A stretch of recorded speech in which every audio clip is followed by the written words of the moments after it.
Hi, it's been a minute and I am back. It's crazy because I think my first couple of videos was when I was 15.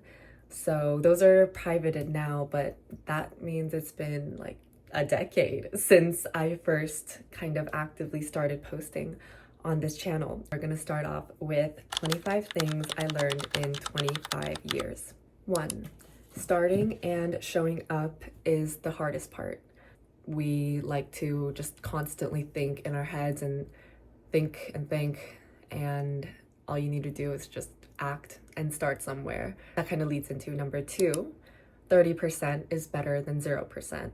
Valuing and prioritizing progress over perfection. That leads into number 3. Perfectionism is the antithesis of growth. It is what is holding you back. This is something I find myself constantly working on. I used to want everything to be perfect, and if it wasn't perfect, then I'd rather just not have it at all, because not having it at all meant there was nothing to critique. You know, growth, life, learning, nothing is ever perfect. 4. I would rather look dumb than be dumb. I think so many times we're so afraid of asking questions or just being straight up about what we don't know. Yet it's when you ask that question that you gain knowledge. Number 5, maybe for you, but not for me. People live by their own set of rules, and sometimes people who you love dearly have a certain set of beliefs and they might try to give you advice. Sometimes the advice that they give might be very limiting. People have told me, oh, you can't do this until you do that, or oh, you're too young for that, or oh, blah, blah, blah. Like all these limiting beliefs, right? And I just either let them know gently or think inside my head, maybe for you, but not for me. Number 6, release embarrassment where it is not needed. Embarrassment is a form of shame, and a lot of times I think we hold shame for things that aren't shameful. But whether it's society or people in your near circle who shame you for that, make you think that it's shameful when it's not. Number 7, life speaks to you in whispered desires. My desires are like little sprinkles in like a, you know, in like Hansel and Gretel where they drop the bread to lead to the path. I feel like the whispered desires in my life are the little drops of bread. I just need to follow it. I need to follow it, and I might not know the end destination. That's something that I don't have the vision for quite yet. But I know that if I follow these desires one after another, it will lead me to the big picture. Number 8, medications and therapy are life-changing. Yes, very much so. I think if there's such a stigma against therapy, there's that times 10 on medications. Therapy has really helped structure my brain and my thoughts, especially DBT. I just love it so much. It's so logical and yet so all-encompassing, and really takes into the aspect of being human as well. Mental illness is a real illness and is a disability and is something that can be drastically improved with medication. Number 9, let other people say no to you. Don't ever say no to yourself. I feel like when you have that rejection wound, oftentimes you think that it's because something about you is wrong. And that hurts. That train of thinking hurts. But having the audacity to just ask for things, and you'll be surprised at how often it'll just happen.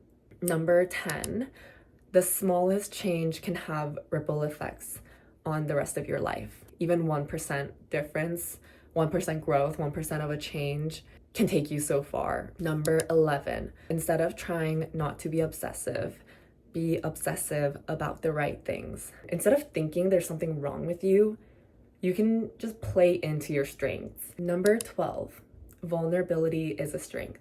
In a world where vulnerability, raw emotions, transparency is seen as a weakness sometimes, I've only found that being vulnerable not only is an act of strength in itself, but it's a reflection of your strength. Number 13, so much can change. Have sight of that for the future. It's really hard to have sight of the future.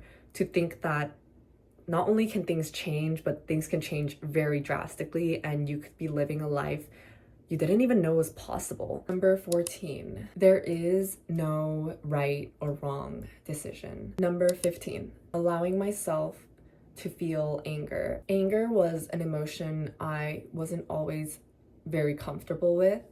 I didn't know how to express it maturely, so the end result was just bottling up that anger, and it would turn into resentment or denying myself of my truth and my expression. Number 16, the truth is powerful and it will always reveal itself. If you learn how to stand in your truth, that is such a source of power. Number 17, the spark is not proof of substance. Consistency and character is. Sometimes sparks can feel so exciting, maybe because it's so volatile and unstable, or maybe because it's so familiar to you, but familiarity does not always mean good or healthy. 18, no one is coming to save you. I think in order to live the life that you truly want to live, the one that's meant for you, you have to have agency and you have to have accountability for your own life.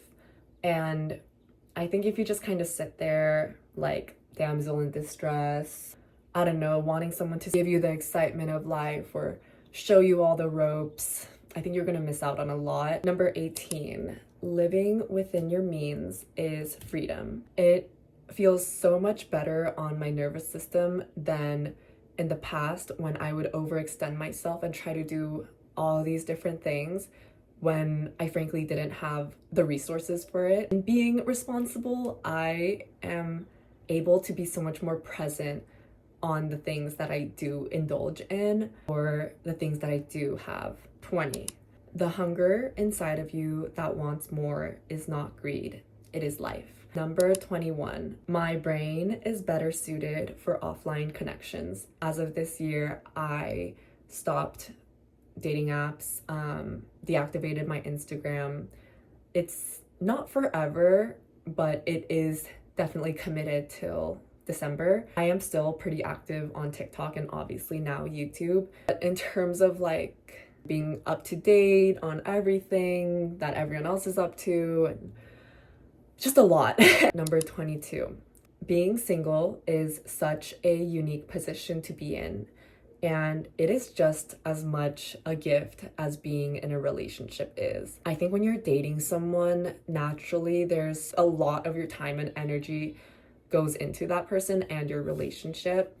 And when you don't have the responsibility of that, my God, you have time for so many other things and other people and friends and adventures. Number 23, there is no should or shouldn'ts, just morals, values, and desires. Should and shouldn't is so vague, so arbitrary. Whose rulebook are we using? Shoulds come with a lot of shame-based thinking. Morals, values, and desires are much more clear. Number 24, people's actions reflect on themselves, not you. I think this is a lesson that goes with people-pleasing, that goes with projection, in the same way that how you carry yourself, how you express yourself, in the same way that's reflective of you.